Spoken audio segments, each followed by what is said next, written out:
বিসমিল্লাহির রহমানির রহিম। আমরা আলোচনা করেছিলাম সেট ও ফাংশন অধ্যায় নিয়ে।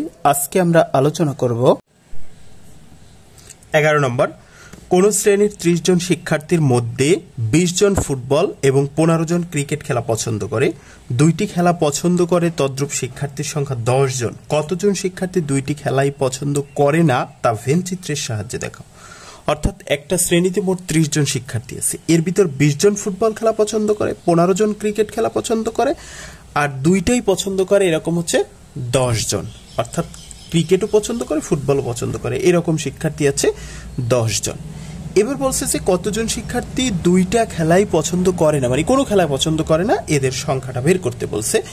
আমরা সেটা বের করার জন্য লিখলাম যে ভেনচিত্রের শ্রেণীর মোট শিক্ষার্থীর সংখ্যাকে সার্বিক সেট ধরা হয়েছে, অর্থাৎ ইউ ধরা হয়েছে। এটা হচ্ছে ভেনচিত্রের মোট, এটা হচ্ছে ভেনচিত্র আয়তাকৃতির, এখানে হচ্ছে সার্বিক সেট 30, অর্থাৎ এটার ভিতর সার্বিক এটা হচ্ছে 30 জন শিক্ষার্থীর মোট সংখ্যাকে ধরা হয়েছে। ফুটবল খেলা পছন্দ করে এমন শিক্ষার্থীদের সেটকে এফ ধরা হয়েছে। এই যে ফুটবল খেলা পছন্দ করে এরকম শিক্ষার্থীদের সেটকে আমরা এফ ধরেছি। ক্রিকেট খেলা পছন্দ করে এমন শিক্ষার্থীদের সেটকে আমরা সি ধরেছি। এই যে ক্রিকেট খেলা পছন্দ করে এটা হচ্ছে সেই বৃত্ত এবং সেটার সেটকে আমরা সি ধরেছি।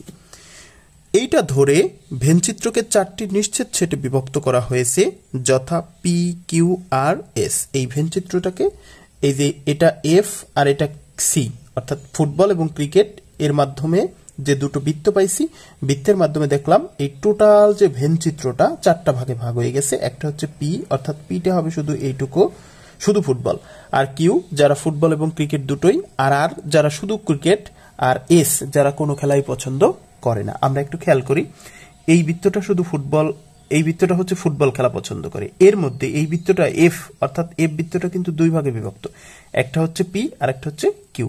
এই পি হচ্ছে যারা শুধু ফুটবল খেলা পছন্দ করে, আর কিউ হচ্ছে কি, এই আমরা একটু খেয়াল করলে দেখব যে এই কিউ এর মধ্যে পিও, এই এফ এর বৃত্ত আছে আর সি এর বৃত্ত আছে, তার মানে ক্রিকেট ফুটবল দুটোই যারা পছন্দ করে সেটা হচ্ছে কিউ। আর এখানে আর যেটা, সেখানে শুধুমাত্র ক্রিকেট, এর ভিতর কিন্তু কোনো ফুটবল নেই। আর এস এখানে কেউ নেই, ফুটবলও নেই, ক্রিকেটও নেই, মানে কোনো খেলাই পছন্দ করে না, তারা হচ্ছে এখানে। এবার আমরা দেখি এখানে Q equal to F intersection C, তার মানে হচ্ছে ইন্টারসেকশন মানে কমনটা, তাহলে হচ্ছে এর মানে হচ্ছে দুইটি খেলা পছন্দ করে এমন শিক্ষার্থীদের সেট এবং তাদের সদস্য সংখ্যা কত এখানে বলেই দিয়েছে। দুইটি খেলা পছন্দ করে এরূপ শিক্ষার্থীর সংখ্যা হচ্ছে 10 জন, তাহলে এখানে এই কিউ হবে হচ্ছে 10, এটা তো আমাদেরকে বলে দিয়েছে। এরপর বলা হচ্ছে কি পি, পি হচ্ছে কি এফ বাদ কিউ, অর্থাৎ পি বা কোনটা, এইটুকু হচ্ছে পি, এইটুকু হচ্ছে পি। তো পি যদি পেতে হয় এফ থেকে কিউ কে বাদ দিলে শুধু পি থাকবে, তাহলে পি ইকুয়াল টু এফ বাদ কিউ। শুধু ফুটবল খেলা পছন্দ করে এমন শিক্ষার্থীদের সেট এবং এর সদস্যের সংখ্যা কত, তাহলে এফ কত আছে, এফ আমরা দেখি, এফ আছে টোটাল হচ্ছে ফুটবল, ফুটবল হচ্ছে 20 জন, তাহলে হচ্ছে লিখলাম 20, সেখান থেকে বিয়োগ যাবে 20 থেকে বিয়োগ যাবে কোনটা, এই যে কিউ, কিউ কত, কিউ হচ্ছে 10, তাহলে 20 থেকে যদি 10 বিয়োগ যায় তাহলে থাকে হচ্ছে 10। অর্থাৎ আমাদের যদি পি বের করতে হয় তাহলে এফ থেকে কিউ বাদ দিতে হবে। এখন এফ মানে ফুটবল খেলা পছন্দ করে তারা, তারা হচ্ছে 20 জন, আর কিউ মানে হচ্ছে ফুটবল খেলা এবং ক্রিকেট উভয় পছন্দ করে, তাহলে কিউ হচ্ছিল 10 জন। আমরা 20 থেকে 10 বাদ দিলাম, তাহলে থাকলো হচ্ছে 10। আর হচ্ছে সি বাদ কিউ, অর্থাৎ সি এর থেকে কিউ বাদ, সি এর থেকে কিউ বাদ দিলে কি হবে, ক্রিকেট থেকে ফুটবল এবং ক্রিকেট উভয় বাদ। এই যে সি, ক্রিকেট থেকে ক্রিকেট এবং ফুটবল উভয় বাদ যদি দিই তাহলে আর থাকবে, আর মানে শুধু ক্রিকেট খেলা পছন্দ করে, এই যে শুধু ক্রিকেট খেলা পছন্দ করে এমন শিক্ষার্থী এবং সেট এবং তাদের সদস্য সংখ্যা কত, ক্রিকেট কত ছিল, ক্রিকেট ছিল 15 জন, তাহলে আমরা লিখলাম 15, সেখান থেকে বিয়োগ যাবে ক্রিকেট ফুটবল উভয়, কিউ, কিউ ছিল হচ্ছে 10, আমাদের সেটা বাদ গেলে থাকে হচ্ছে 15 থেকে 10 গেলে থাকে 5 জন, তার মানে আমরা কিউ পাইলাম, অর্থাৎ ফুটবল খেলা শুধু ফুটবল এবং ক্রিকেট উভয় পছন্দ করে 10 জন, শুধু ফুটবল খেলা পছন্দ করে 10 জন, শুধু ক্রিকেট খেলা পছন্দ করে 5 জন। এবার P union Q union R equal to F union C, অর্থাৎ যে কোনো একটি অথবা দুইটি খেলা পছন্দ করে এমন শিক্ষার্থীদের সেট এবং তাদের সদস্য সংখ্যা, অর্থাৎ যে কোনো খেলা একটা না একটা পছন্দ করে, হয় দুটো করে, নাইলে একটা করে, নাইলে যে কোনো একটা করে, মানে যে কোনো শুধু খেলতে পছন্দ করে। এদের সদস্য সংখ্যা, তাহলে এদের সদস্য সংখ্যা কত? তাহলে এই টোটাল বৃত্তগুলো যোগ করব, পি যোগ কিউ যোগ আর। তাহলে পি কত? পি আমরা পাইলাম হচ্ছে 10 যোগ কিউ, কিউ কত পাইলাম? কিউ পাইলাম হচ্ছে 10 যোগ আর, আর কত পাইলাম? আর পাইলাম হচ্ছে 5। তাহলে 10 আর 10 20 আর 5 25। তার মানে হচ্ছে যে কোনো একটা খেলা পছন্দ করে এমন শিক্ষার্থীর সংখ্যা হচ্ছে 25 জন। এবার এস হচ্ছে কি, কোনো খেলা পছন্দ করে না এমন শিক্ষার্থীদের সেট এবং এর সদস্য সংখ্যা কত, মানে কোনো খেলাই পছন্দ করে না এমন শিক্ষার্থীদের সেট আমরা বের করব। তাহলে আমরা টোটাল শিক্ষার্থী আমরা জানি হচ্ছে 30 জন, সেখানে যে কোনো একটা খেলা পছন্দ করে এমন শিক্ষার্থী হচ্ছে 25 জন। তাহলে মোট শিক্ষার্থী থেকে যে কোনো একটা খেলা পছন্দ করে এমন শিক্ষার্থীর সংখ্যা বাদ দিই, 30 থেকে যদি 25 বাদ দিই তাহলে 5 জন। তার মানে এস বা কোনো খেলা পছন্দ করে না এমন শিক্ষার্থীর সংখ্যা হবে 5 জন।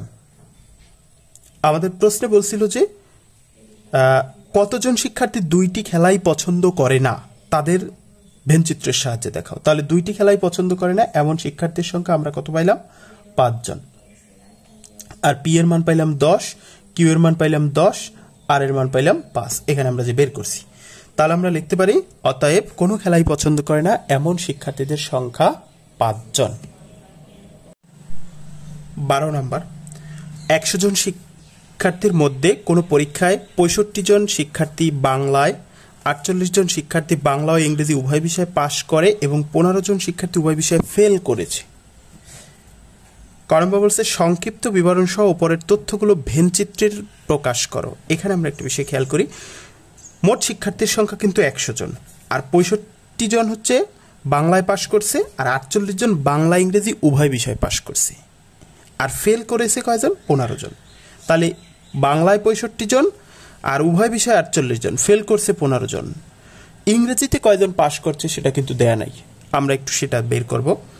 তার আগে বলছে যে সংক্ষিপ্ত বিবরণ সহ এগুলো ভেনচিত্রে প্রকাশ করতে বলছে। তাহলে ভেনচিত্রে আয়তাকার ক্ষেত্রটি, এখানে আমরা একটা ভেনচিত্র আঁকছি।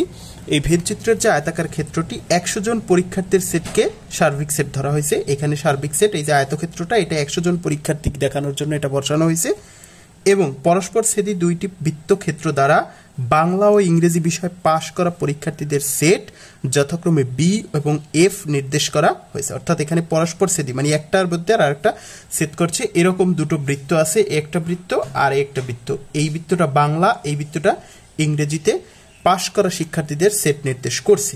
এখন এই যে পরস্পর ছেদি দুইটা বৃত্ত টোটাল ভেনচিত্রটাকে 4টা ভাগে ভাগ করছে, সেটা আমরা লিখছি যে ভেনচিত্রটি 4টি নিশ্চিত সেটে বিভক্ত করা হয়েছে, যথা পি, কিউ, আর আর এফ। এখানে পি মানে শুধু বাংলায় যারা পাশ করছে, কিউ মানে বাংলা এবং ইংরেজি উভয় বিষয়ে পাশ করছে, আর হচ্ছে শুধু বাংলায় পাশ, ইংরেজিতে পাশ করছে এমন শিক্ষার্থীর সংখ্যা, আর এফ মানে হচ্ছে কোনো বিষয় পাশ করেনি অর্থাৎ ফেল করা শিক্ষার্থীর সংখ্যা, উভয় বিষয়ে ফেল করা শিক্ষার্থীর সংখ্যা।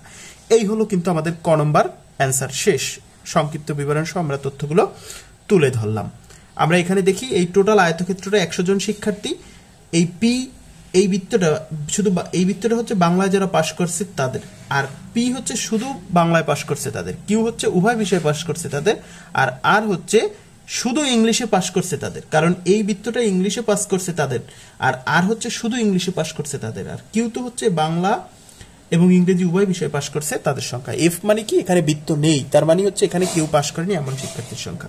আমরা উভয় বিষয়ে পাশ করা শিক্ষার্থীর সংখ্যাকে একটু কালার করে দিলাম, তাহলে এখানে হচ্ছে উভয় বিষয়ে পাশ করছে। এখন আমরা দেখি এই যে কালার করা অংশটা কিন্তু আর এর মধ্যেও আছে, পি এর মধ্যেও আছে। আচ্ছা, এবার আমরা দেখি খ নম্বর বলছে শুধু বাংলায় ও ইংরেজিতে পাশ করেছে তাদের সংখ্যা নির্ণয় করো। মানে শুধু বাংলা এবং ইংরেজিতে যারা পাশ করছে তাদের আমরা সংখ্যা নির্ণয় করব। এখানে কিউ মানে হচ্ছে বি ইন্টারসেকশন ই, অর্থাৎ বাংলা এবং ইংরেজি উভয় বিষয় পাশ করা পরীক্ষার্থীর সেট এবং তাদের সংখ্যা কত। আমরা জানি বাংলা এবং ইংরেজি উভয় বিষয়ে পাশ করছে 48 জন, আমাদের প্রশ্নে কিন্তু দেয়া আছে। এই যে উভয় বিষয়ে পাশ করা 48 জন শিক্ষার্থী উভয় বিষয়ে পাশ করছে, তাহলে বাংলা ইংরেজি উভয় বিষয়ে পাশ করা পরীক্ষার্থীর সংখ্যা কিন্তু 48 জন। তাহলে আমরা সেটা লিখলাম 48। পি হচ্ছে শুধু বাংলায় পাশ করা পরীক্ষার্থীর সেট এবং তাদের সংখ্যা কত। আমরা জানি বাংলায় মোট পাশ করেছে 65 জন, আর বাংলা ইংরেজি উভয় বিষয় পাশ করছে 48 জন। তাহলে এখানে ছিল 65, আমরা এই 65 আর এখান থেকে 48, তাহলে এটা হচ্ছে বাংলা ছিল 65। তো এখন এই শুধু পি যদি বের করতে চাই এই, তাহলে টোটালটার থেকে 48 বাদ দিতে হবে। তাহলে টোটালটা কত? বাংলায় পাশ করছে 65 জন, তাহলে আমি 65 থেকে 48 বাদ দিলাম, 65 থেকে 48 বাদ দিলে 17 থাকে, তার মানে পি হবে 17 জন শুধু বাংলায় পাশ করছে। আর হচ্ছে শুধু ইংরেজিতে পাশ করা পরীক্ষার্থীদের সেট, যার সদস্যের সংখ্যা হবে, আর হচ্ছে শুধু ইংরেজিতে পাশ করা পরীক্ষার্থীদের সেট, কারণ ই হচ্ছে আরও আছে, এখানে কিন্তু পিও আছে, কারণ এইটুকু কিন্তু আর এর, এইটুকু কিন্তু পি এর অংশ। এখন শুধু আর যদি বের করতে চাই, শুধু আর এর ব্যাপারে কোনো তথ্য দেয়া নাই, সেক্ষেত্রে আমরা মোট পরীক্ষার্থীর সংখ্যা কত? 100 জন। 100 জন অর্থাৎ এই টোটাল আয়তক্ষেত্রটা 100 জন। 100 জন থেকে যদি আমি পি আর কিউ বাদ দিয়ে দিই, পি কিউ এবং এফ যদি বাদ দিয়ে দিই, কারণ আমার পি এর মানও জানি, কিউ এর মানও জানি, এফ এর মানও জানি। পি এর মান তো 17 পাইলাম, কিউ এর মান 48 পাইলাম, আর এফ মানে উভয় বিষয়ে ফেল করছে, তো উভয় বিষয়ে ফেল করা পরীক্ষার্থীদের সংখ্যা কিন্তু 15 জন। এখানে লেখা আছে 15 জন শিক্ষার্থী উভয় বিষয়ে ফেল করেছে, তাহলে এখানে 15 জন হবে, এখানে 15 জন হবে। তাহলে এবার আমরা লিখলাম যে শুধু ইংরেজিতে, তাহলে আমরা যদি এই টোটালটা থেকে পি কিউ আর এফ যদি বাদ দিয়ে দিই তাহলে আর পাবো, কারণ এর বাইরে তো কিছু নেই। তাহলে শুধু ইংরেজিতে পাশ করা পরীক্ষার্থীর সেট এবং তাদের সংখ্যা হচ্ছে টোটাল হচ্ছে 100, সেখান থেকে পি হচ্ছে 17 আর কিউ হচ্ছে 48 আর এফ হচ্ছে 15, তাহলে 17 যোগ 48 যোগ 15 এটা বাদ দিয়ে দিলাম, তাহলে এইগুলো যোগ করলে হয় 80, 100 থেকে 80 গেলে থাকে হচ্ছে 20, তার মানে হচ্ছে আর হবে 20। অর্থাৎ শুধু ইংরেজিতে পাশ করা পরীক্ষার্থীদের সংখ্যা হবে 20 জন। এই হলো আমাদের খ নম্বর শেষ, কারণ খ নম্বরে শুধু বাংলায় ও শুধু ইংরেজিতে যারা পাশ করছিল তাদের সংখ্যা বের করতে বলছিলাম। আমরা শুধু বাংলায় পাইছি 17 জন, শুধু ইংরেজিতে পাইছি 20 জন। এবার গ নম্বর বলছি কি? গ নম্বর বলছি উভয় বিষয় পাশ এবং উভয় বিষয় ফেল সংখ্যাদ্বয়ের মৌলিক গুণনীয়ক সমূহের সেট দুইটির সংযোগ সেট নির্ণয় করো। তার মানে উভয় বিষয়ে যারা পাশ করছে এবং উভয় বিষয়ে যারা ফেল করছে, ওই যে সংখ্যা দুটো, উভয় বিষয়ে পাশ করছে কয়জন?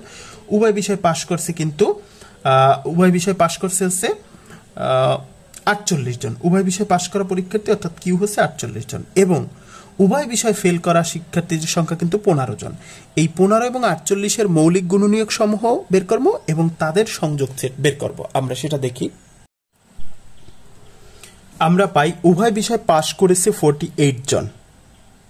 এখানে লেখাই আছে যে উভয় বিষয়ে 48 জন শিক্ষার্থী বাংলা ইংরেজি উভয় বিষয়ে পাশ করছে। আমরা লিখলাম যে উভয় বিষয়ে পাশ করছে 48 জন এবং উভয় বিষয়ে ফেল করছে 15 জন। এই যে 15 জন শিক্ষার্থী উভয় বিষয়ে ফেল করছে, আমরা সেটা লিখলাম।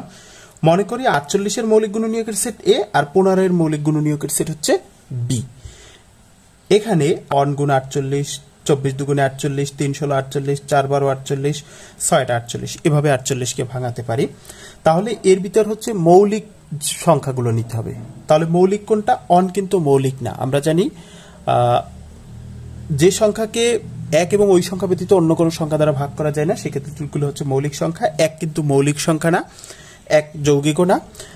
2 হচ্ছে মৌলিক সংখ্যা। প্রথম হচ্ছে 2, তারপর 3, তারপর 5, তারপর 7, এরপর হচ্ছে 11, এগুলো হচ্ছে মৌলিক সংখ্যা। তাহলে 2 মৌলিক সংখ্যা, 3 মৌলিক সংখ্যা, 4 কিন্তু মৌলিক না, কারণ 2 দুগুণে 4, আবার 6 মৌলিক না, আর কোনো সংখ্যা মৌলিক নেই। তাহলে 2 আর 3 মৌলিক সংখ্যা, অর্থাৎ a = 2 এবং 3। আর 15কে যদি ভাঙাই তাহলে 1 গুণ 15, 3 5 15 হয়। এবার এর ভিতরে আমরা অঞ্চ জানি মৌলিক না, এখানে মৌলিক হচ্ছে 3 আর মৌলিক হচ্ছে 5। এই 3 আর 5 এগুলো হচ্ছে মৌলিক, এখানে 3 এখানে 5, তাহলে b = 3 আর 5, আর এখানে হচ্ছে 2 3। অতএব এখন বলছে কি যে উভয় বিষয় পাস এবং উভয় বিষয় ফেল সংখ্যাদ্বয়ের মৌলিক গুণনীয়ক সমূহের সেট দুইটির সংযোগ সেট নির্ণয় করো। তাহলে মৌলিক গুণনীয়ক সমূহের সেট হইল এ, আরেকটা হইল বি। এবার এর কি করব? সংযোগ। এখন এই হচ্ছে সংযোগ, তাহলে এ সংযোগ বি = 2 3, এখানে এর মান বসালাম, তারপর হচ্ছে আমরা বি এর মান বসালাম। এখন সংযোগ মানে আমরা জানি কমন আনকমন সবগুলো। এখানে কমন আছে কি? এখানে কমন আছে 3, তাহলে আমরা 3 তো লিখবো। আমরা যদি সিরিয়াল অনুযায়ী লিখি, আগে 2, তারপর 3, তারপর 5। এটা হচ্ছে আমাদের গ নম্বরের অ্যান্সার।